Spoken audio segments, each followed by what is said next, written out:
So how does a simple 3-minute stop at an ATM blow up into a massive federal lawsuit?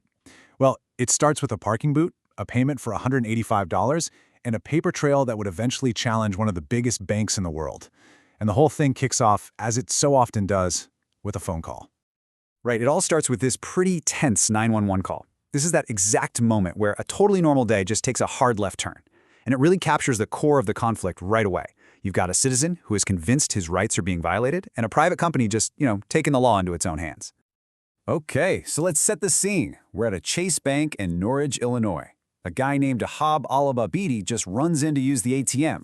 When he comes out a few minutes later, his car is completely immobilized. And we're not talking about a ticket on the windshield. This is a physical boot, and it sets off a huge chain reaction. Let's just walk through this timeline really quick. At 11:25 a.m., he parks. By 11:28, his car is booted. 3 minutes. But look at how long it takes to resolve. It's over an hour, with the police there, before his car is finally freed. And it only happens after he pays, but with two very important words added: under protest. That little phrase, it preserves all your legal rights, and it becomes the key that unlocks this entire case. Here's the official police record, and you can see it classifies the call as a civil matter. Now that might sound boring, but that one classification becomes a huge point of argument later on. Is this just a private squabble over a parking spot, or is it something more? From the very first call, the authorities are basically saying, hey, this is a hands-off issue for us. And right here, you can see the core of the disagreement in that first phone call. The caller, he's focused on the legality of it all. He's saying, they're not licensed, I need a report. But the dispatcher just frames it as a private property thing, basically telling him the police aren't going to get involved. That initial friction, that's what sets the stage for everything that comes next. So once the incident in the parking lot is over, the fight moves from the pavement to email inboxes. Alababidi doesn't just let it go. He starts seeking official answers from the Norridge chief of police himself, and the responses he gets are, well, to put it mildly, they're really confusing. 5 days after the whole thing went down, the first email from the chief of police lands, and it's a bombshell. He states in writing that the village of Norridge does not authorize private companies to go around booting vehicles. I mean, this feels like a slam dunk, right? It's official proof that the company had no local authority. But then, get this, just 4 days later, another email comes from the very same police chief, and it completely reverses his position. Now he's saying the company has every right to boot cars because it's private property. The official stance just did a complete 180 in less than a week. So you've got this direct contradiction from the top law enforcement official in town. Does a company need the village's permission or not? That confusion, captured in writing, becomes an incredibly powerful piece of evidence. It basically suggests that even the people in charge weren't clear on the rules. So, to try and settle this, a Freedom of Information Act request was filed, asking for any official police policies on this stuff. And the result? Zero. Nothing. The documents show there was no official, written-down policy at all. This lack of any procedure suggests the company was just operating in a legal gray area with no clear oversight from the town. Okay, so with these conflicting emails and no official policy to go on, the focus shifts. It's no longer about gathering information. It's about formal legal action. And this is where the money involved starts to climb, like a lot. It all started right here. $185. Yeah, it's a huge annoyance for sure, but it's an amount that most of us would probably just pay to make the whole problem disappear.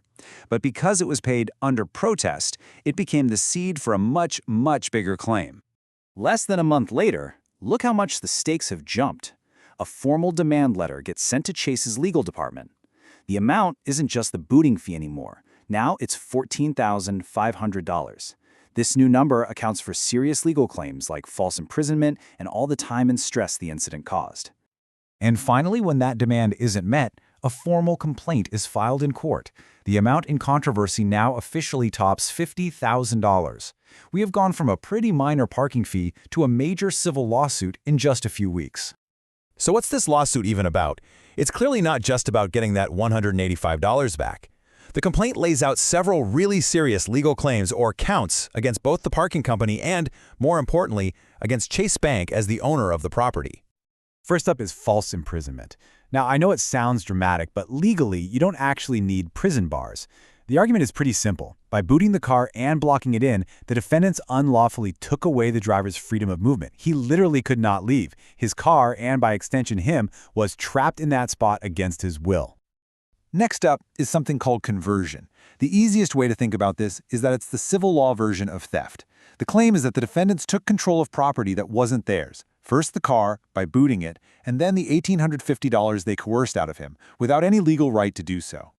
Now this one is aimed right at Chaseback. It's called negligent hiring, and it argues that Chase had a responsibility to make sure the contractors it hired to work on its property were legit and weren't going to be a risk to its customers.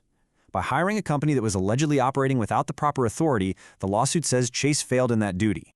And finally, this one is a really powerful tool, the Illinois Consumer Fraud Act. This claim argues that the whole operation was just a deceptive business practice. By acting like they had official authority to boot cars and demand cash on the spot, the defendants were allegedly committing fraud to take people's money. So this brings us to a really fascinating part of the legal process that most of us never get to see. How in the world do you put a price tag on a case like this? Well, it's not just a guess. Legal teams actually use some pretty sophisticated models to figure out the probability of different financial outcomes. So check this out. This is a pre-suit valuation model. It calculates the odds that a settlement or a jury verdict will hit certain dollar amounts. Before a single piece of paper was even filed with the court, the model showed a 72% chance that this case was worth over $100,000. It even showed a 1% chance of exceeding $1.2 million. So this isn't just about justice, it's a calculated financial risk.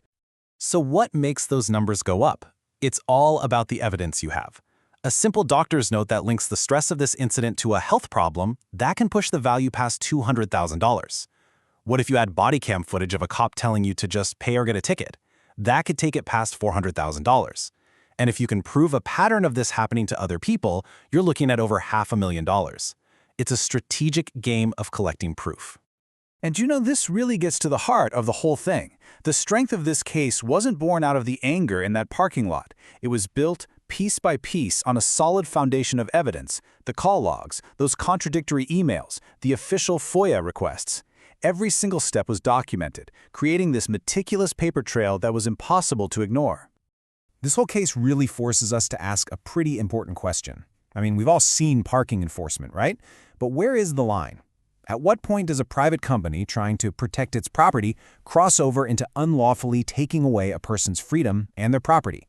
This case argues that line was crossed right there, at 11:28 a.m. in that Chase Bank parking lot.